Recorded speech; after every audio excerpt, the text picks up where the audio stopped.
With Ryan Molnar, who fights on December 4th in Edmonton. Ryan, what can you tell me about your upcoming fight? I'm fighting at 135 pounds against a guy named Eric Taylor. Same record, 1 win by knockout, 1 loss. He's had an extensive amateur career, so he's an experienced guy, but I look forward to the challenge. I think it's a good fight for me, and I think it'll be a good fight for the fans. How did the fight come about?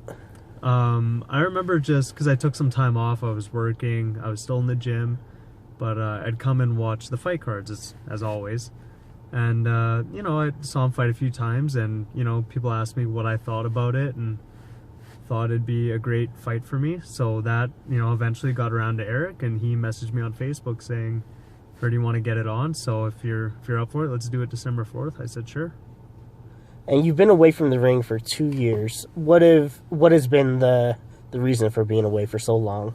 Well, I got out on the pipeline for work, and you take some time to reflect after a loss, especially your first one, as anybody would, and you go back to the drawing board a little bit. I took a bit more time, kept working, and eventually, I've wanted to fight the whole time, and you gotta bear down and you gotta do it.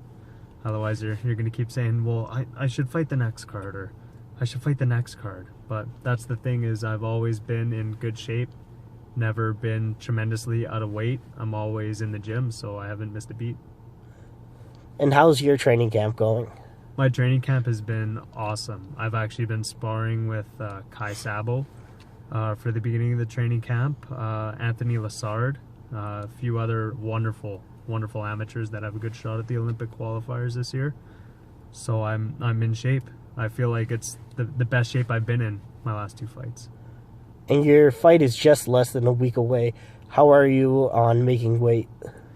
My weight's been made a week ago, so I've been within that 3 to 4 pound range. So I've been training at fight weight instead of, training to lose the weight. So I'm comfortable. I have a rhythm at this weight now, and I feel ready to go. And knowing how your opponent fights, what do you think you have to do to be victorious in your fight? I think my power is slowly going to start to take control of this fight. He fights at a lighter weight usually, and I don't think he's known as a power puncher in that weight class, so he's coming up and fighting a power puncher in this weight class, so I think I have the advantage there, and I think it's going to take over. And should you win, what would be your plans for the upcoming year? For the upcoming year, I'd like to take a fight as soon as possible. God forbid, no injuries or cuts or anything, and go from there. Thank you very much, Ryan. Thank you very much.